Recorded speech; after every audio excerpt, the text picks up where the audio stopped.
Malaikat penolongku. Di usiaku yang 14 tahun, aku berkenalan dengan seorang polisi bernama Bill.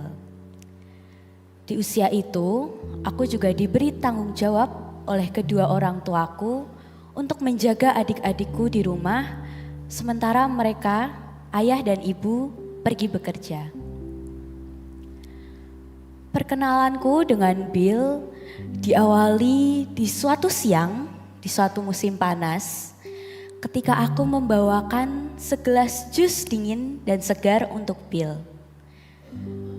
Yang aku suka tentang Bill adalah senyumnya dan keramah tamahannya.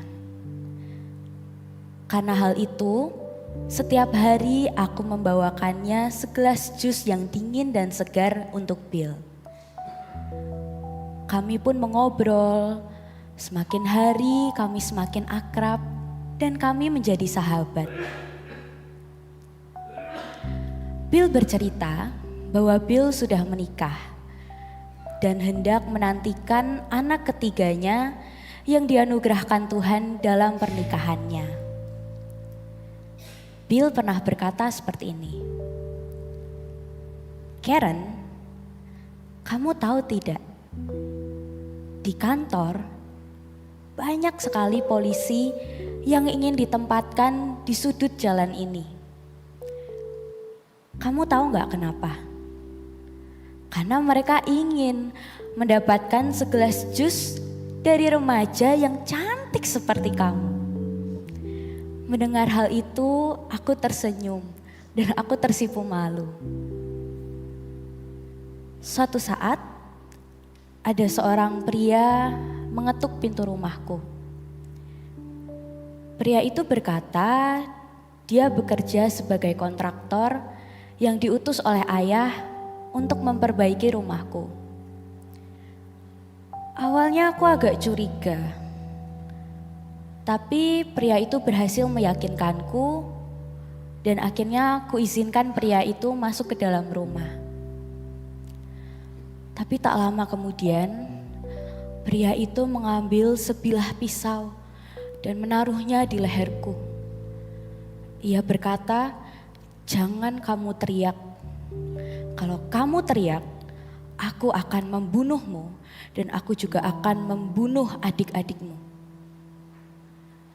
Singkat cerita, pria itu melecehkanku dan pergi dari rumah. Lalu aku pun membawa kedua adik-adikku ke rumah tetangga.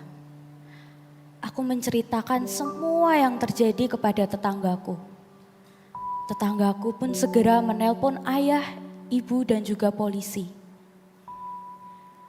Ketika ayah dan ibuku datang, aku berharap dan aku berpikir aku akan disambut oleh pelukan yang hangat oleh ayahku dan ibuku.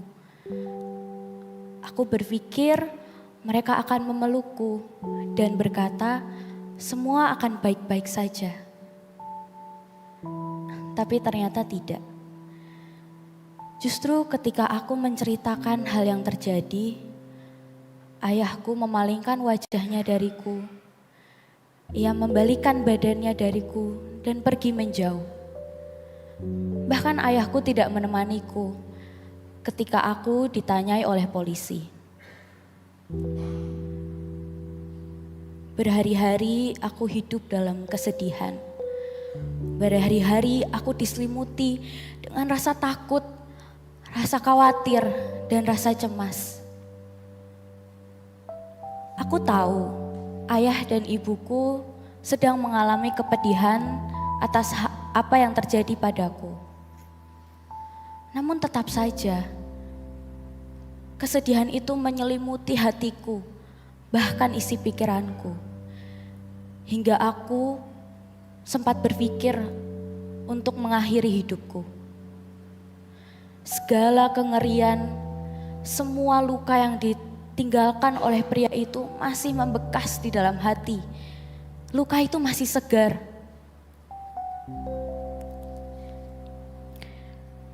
Suatu hari, ibu memanggilku dan memintaku untuk menceritakan kembali kejadian itu.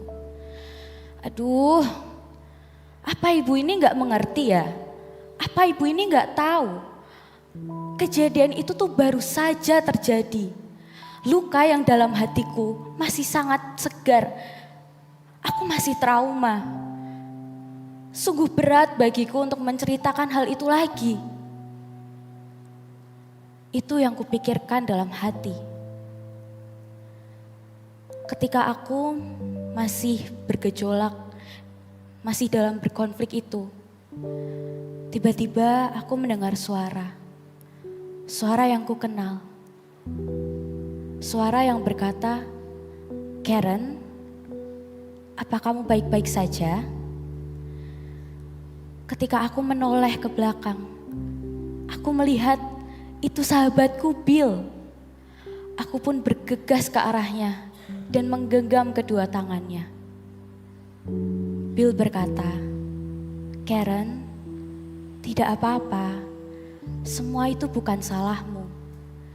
Karen, menangislah di sini jika kamu ingin menangis. Semua kesedihan yang kurasakan, semua pikiran yang buruk, segala ketakutan dan kekhawatiran akhirnya tidak dapat kubendung lagi.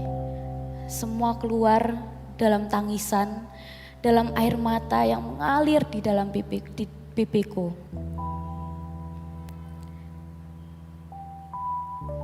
Bill adalah malaikat penolong yang Tuhan utus untuk mengembalikan kepercayaan diriku, untuk mengembalikan semangat hidupku lagi. Kasih dan perhatiannya membantuku untuk keluar dari trauma besar itu.